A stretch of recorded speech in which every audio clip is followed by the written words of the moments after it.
Emeka and Nkechi, let's talk. In the flesh this time, we get to hear him say that. Welcome. In our Creative Corner this morning, our guest explores the intersection of medicine, health, and awareness, and also content creation. And it's none other. I mean, he has 2 million followers on his social media, on Instagram in particular, amassing over 2 million followers. He needs no introduction whatsoever. Ladies and gentlemen, put your hands together for the one, the only Aproko Doctor, ladies and gentlemen. And the crowd goes, ooh. It's fantastic. Good to have you here. How many people know that you're Dr. Chinonso? Nobody. People don't know. Very few people. Aside from my kinsmen, my classmates, my family members. Yes, my You've almost totally forgotten that name now, haven't you? Yeah. You know, I actually meet people. I have to introduce myself as I'm Chinonso. Exactly. I'm medical. I'm Dr. Chinonso. You're like, no. Yeah, it's good to have you here. So thank you so much for coming on, by the way. On Creative Corner, we get to explore and talk with people who have very innovative ways of doing things. It could be art, it could be medicine. Who would have thought that on Creative Corner would be having a medical doctor join us? So you caught our eye. You've caught the eye of every single Nigerian with your very expert and interesting way of passing across what could be boring medical babble to very interesting, interactive, digest forms of material that people can digest and also take action to. That's very interesting. But where was the genesis? How did this start? Where did you find the marriage between media and medicine? How far back do you want me to go? The very beginning. The genesis. The genesis. Okay, so I've always regarded myself as a creative person. Medicine was one of those things where you study because society expects you to study medicine. You know, science class, go study. But I loved stories. I loved books. I loved novels. And I went to study medicine. But I realized that I couldn't suppress the creative part of me, right? And so one thing bored me about medicine, and it was the fact that it felt routine. You have to do the same things over and over and over again. There was very little room for creativity. And the reason is because there's human life at stake. So you can't think outside the box with this. Don't try out things that haven't been tried and tested, right? So I was I was somewhere in 400 level, and we were introduced to patients for the first time. And I met this man who had a transient stroke. Got him to see the doctor, we were done, and that was it. 3 years later, I was preparing for my final exams, and here was this man again with another stroke, and this time it was fatal. And so it got me thinking, is it that this man didn't understand what this doctor said? I mean, we all know, and I realized that a lot of doctors had what we call the curse of knowledge. We assume that just because we know it, everybody should know it exactly the same way we do.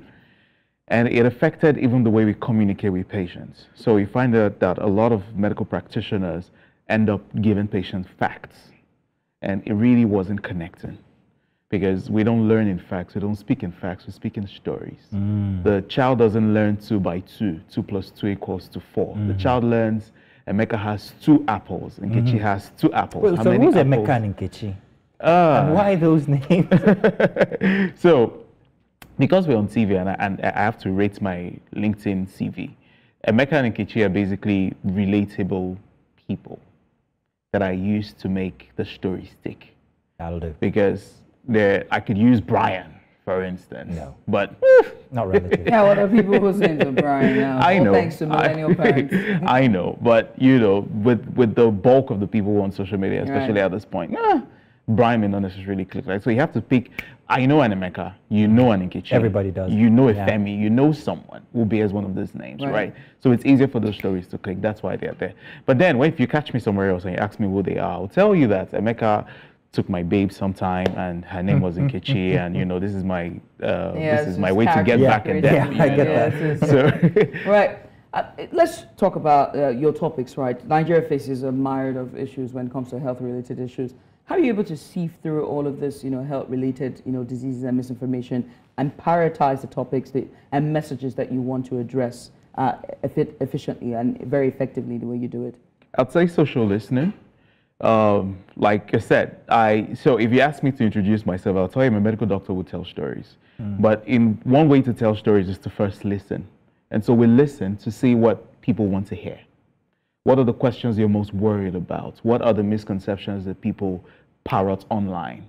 And because we find these stories, we're able to now create the stories in such a way that it will really get to the heart of the matter. That's one. Number two, we also wait for opportunities. Sometimes there is a trending topic, and we realize that at the time when that topic is trending, that's usually the best time to talk about those issues because everybody wants to listen to those topics. You would remember there was a time there was a fight somewhere outside the country and some girl slashed another one and was bleeding. And I realized that a lot of Nigerians, they don't know how to stop a bleeding. And that was the best time to come with something like that. So we listen a lot. My team and I will listen a lot, and then we, realize that okay, this is the best time to go for this. We might also use health dates, even though I don't necessarily. Yes, health dates are also important, but many times after those health dates, you don't hear anything about those topics anymore. So we find a way to make sure that it's consistent over and over again. You keep saying we. So tell me about your team. Yes, isn't it just you? Is it just yourself? I love the Aproko Doctor. In fact, you also have a platform team. AprokoDoctor.com. So what's this team? Talk to me about your team. Oh, so now we have a team of about 10 people. It wasn't always like this. Before it was just me doing everything, shooting, editing, and it was You're an quite employer intense. Of labor, yeah. Apart from being a medical doctor. Oh yes, I am. We now have we have writers, the script writers, because right now we're trying to improve our strategy, and our strategy right now is going into more intense storytelling. A lot of things that Nigerians have learned to learn from movies. So why don't we have medical-related movies? Nice. Why don't we have a medical-related series that are not quote unquote in your face medicine? Yeah.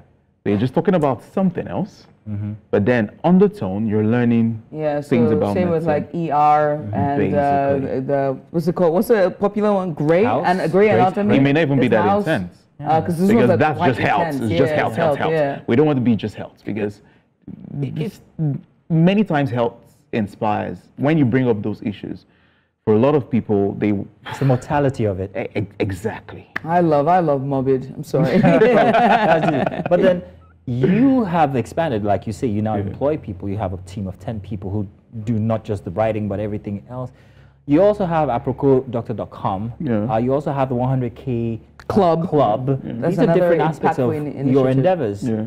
What's the inspiration behind each of these? Are they just like happening and they're like, okay, let's do that? Let's do that.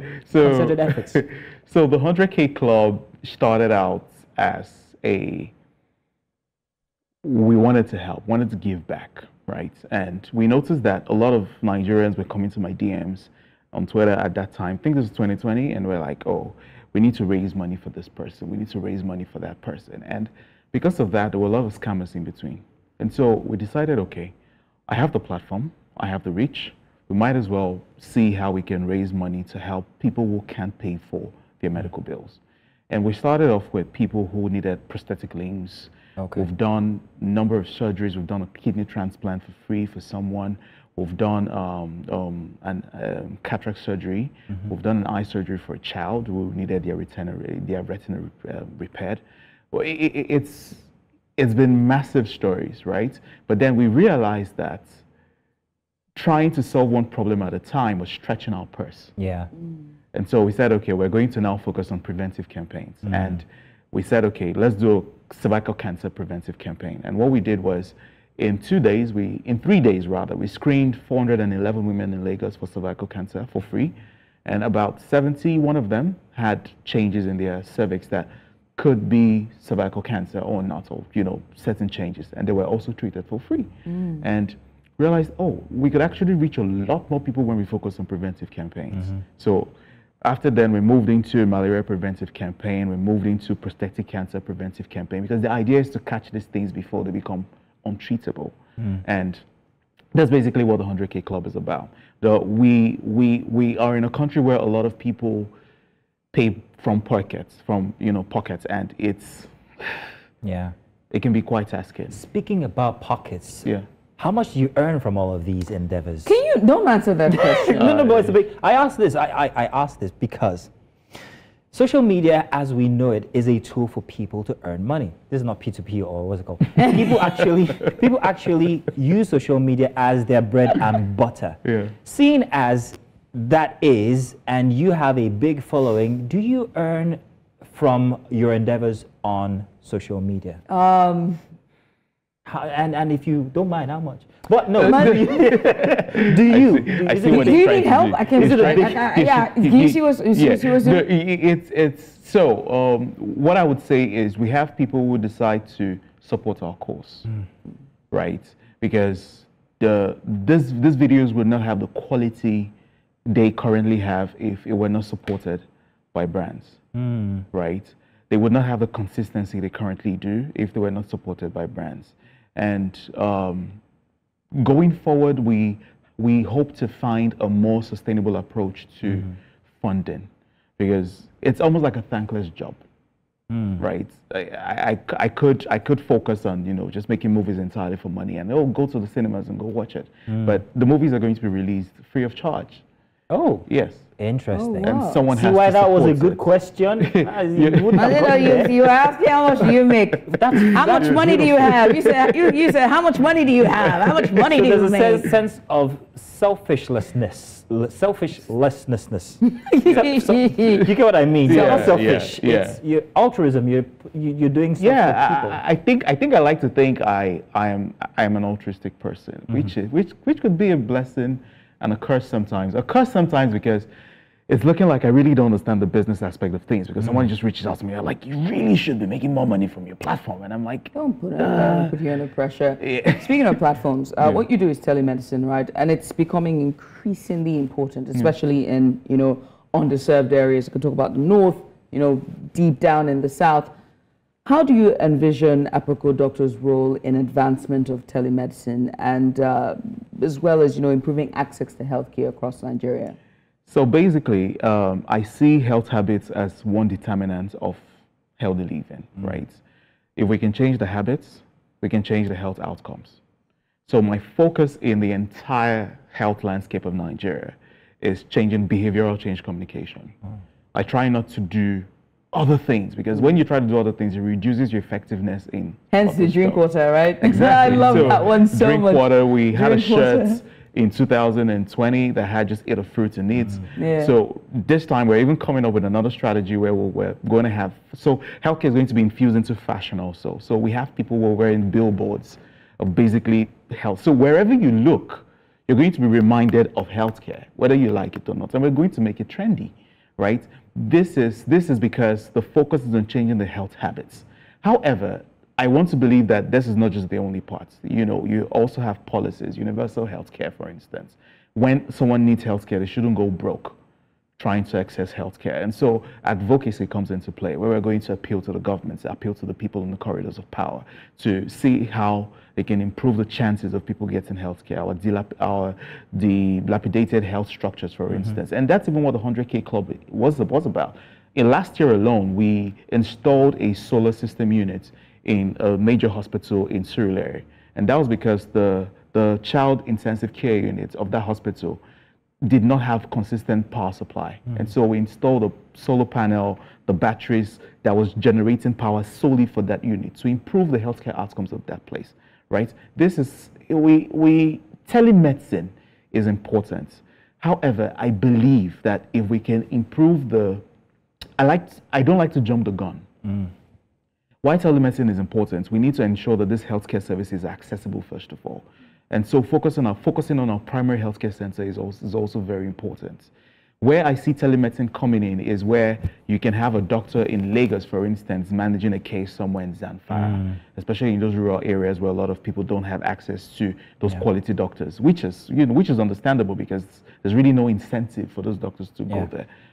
When you were talking about the shirts and drinking water, I have a suggestion I'd like to add. Do you know what it could be? No, what is it? 8 hours sleep. All right, you know what I mean? Like, we don't sleep enough as a people, especially you and I, especially. Yeah, we have to be here every Saturday and Sunday morning. We don't get the 8 hours that we're supposed to get. All right, so every day. You know, yeah, there are implications of that I'm going to ask. Yeah, because maybe that should be one of the suggestions I'd like to add to be on the show. Now, so you've been in movies, you've been in a Netflix movie about sickle cell. Yeah. You're well known, you're out there, you're altruistic, like you say. In the future, all of this, is it going to come together to, let's say, perhaps maybe in a situation where you can lead people? And I'm talking about politics, do you think? Well, maybe not politics. Let's say Minister of Health, for instance. Do you think, are you too young to lead? Mazino said, are you? Do you how much money do you have? How much money do you make? My questions come like I'm going to be the Minister of Health. But you do get what I'm saying, because you have so much wealth in what you do. Now, imagine that in a place where it matters. Governance, for instance. Do you think you will find yourself there in the future? Because you've done everything. You've done telemedicine, social media, video. Hear the man out. The first time exclusive here on New Central. Yes, I do. And one of the reasons also is because I don't like jumping the gun, right? I don't want to, you know, let the young people lead. But I believe in letting the young people lead with support? Credentials, for instance. So experience. You know, experience. What work have you done on the field? Yeah.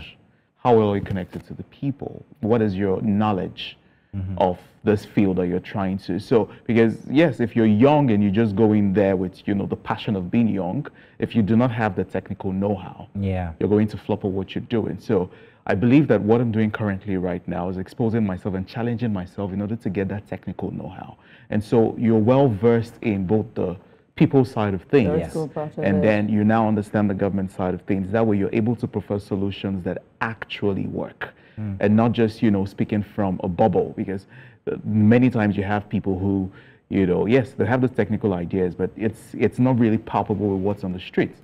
You know, you should be giving classes on leadership. Desmond Elliott could take a few classes. Sorry. Oh, we're on television. Sorry. I'm just going to move on. Ask another question quickly. Judith. Aproko Doctor. I was going to ask. But honestly, I was going to ask you, besides, you know, social influencing and everything else, do you also have to have a day job as well? Or is it just full-time social media? Will I walk into a hospital and see just see you with, you know, with the, yes. Like, no, this guy is a TV guy. I want a real doctor. I don't especially know, do you have a day job? Yeah, so I have a day job as the founder of the 100K Club. I have another day job as the founder of the, and so we have another, I'm a director of another initiative called Drink to School. And that initiative is helping children who are out of school and schools who cannot afford, you know, we have schools that are dilapidated. And what we want to do is have your waste products, your plastic bottles, your fridges. So important. Not that kind of waste product, Judith. I see where you were going, but I get you. Yeah, so converting those. We all know you haven't taken number ones today. So converting those into money that can help those children stay in school. That's also my day job. I'm also the, you know, one of the directors of the Greenvolt Studios, which is where I currently shoot my videos. Nice. And I'm also a medical doctor. The thing about doctors and the Nigerian perspective towards medical doctors is you must have a stethoscope around your neck. Yeah. I don't think you're a real doctor. we have different aspects of medicine. Mine is, you know, public facing, and that's what I'm going to do. In January of 2023, you took to social media and shared your battle and your triumph. I like to think of it as a triumph over brain tumor after your diagnosis in December 2022. Has that experience also influenced your perspective, you know, on health advocacy and the message that you convey to your audience through your experience? Oh yeah, it did. It did. I think one of the things it did, it made me more empathetic. I can see the scar in your head. Yeah. Funny enough, before I came on the show today, I actually tweeted. I said, I'm so happy I have the scars that remind me how blessed I am to be alive, right? And I mean, we take for granted living. And it took coming close to that, to actually realizing that none of us are guaranteed time here. And so we have to keep doing what we're doing with as much intensity as we can, because tomorrow is not promised. That's one. Number two, it also gave me a perspective on how to let people tell their stories. I mean, it was a brain surgery. Why did I go ahead and tell it? I mean, I could have kept it and nobody would have known, if we're being serious. Yeah. Because the videos were just coming out and nobody had an idea that I was going through that. Right. Right. But then when I see people go through health conditions, I encourage them to tell their stories. And that's because you can say 1 in 10 women, 1 in 5 women, 1 in 4 men. But those are just facts and figures. Nobody really cares. Exactly. Where is the one person? That's Where's the person's story. For instance, or the Emeka? So I'm encouraging people to tell their stories more.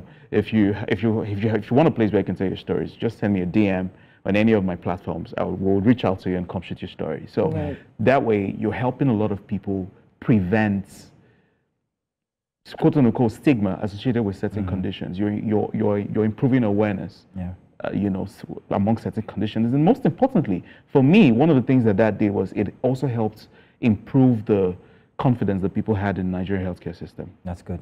You made a statement when you announced it, and one of them was that it changed your perspective on health, especially that you could do everything right, you could do everything properly, you could, mark, dots on your I's and cross on your T's, and this could still happen to you. Yeah. I think it was one of the most shocking moments for me, because when I first got the diagnosis that I had something in my head, the first thing that occurred to me was cancer. It was a space occupying lesion. But then I didn't have the other signs. But okay, I was like, okay, it's not that, it's a swollen blood vessel. And I'm like, but my blood pressure has been fine for a couple of years. I mean, I was hypertensive once, but come on, that was years ago, not now. I don't smoke. I exercise. Why should this be happening to me? And I just realized that there are certain things that just happen. Yeah, indeed. And that was one of it. Craniopharyngioma was one of those things. You can't prevent it. Yeah. You also cannot predict it. It just happens. Dr. Chinonso, aka Aproko Doctor, it's fantastic having you here. First of all, now I see that there's actually an Aproko Doctor persona, and that's not the person here today. No. This is your Korean English. It's very this is good to have you on our Korean. This is me. We love that you actually took the time to come join us and also pleasure. Share your story as well. My pleasure. And we'll continue to celebrate you. Absolutely. Thank you. As you know, it's also put us into trouble as well, yes. I would say. Don't worry. But again, many thanks to you for coming. I appreciate you, and we wish you all the best with AprokoDoctor.com, as well as the 100K initiative as well. I look forward to the T-shirt with 8 hours sleep more. Sleep more, and so much more.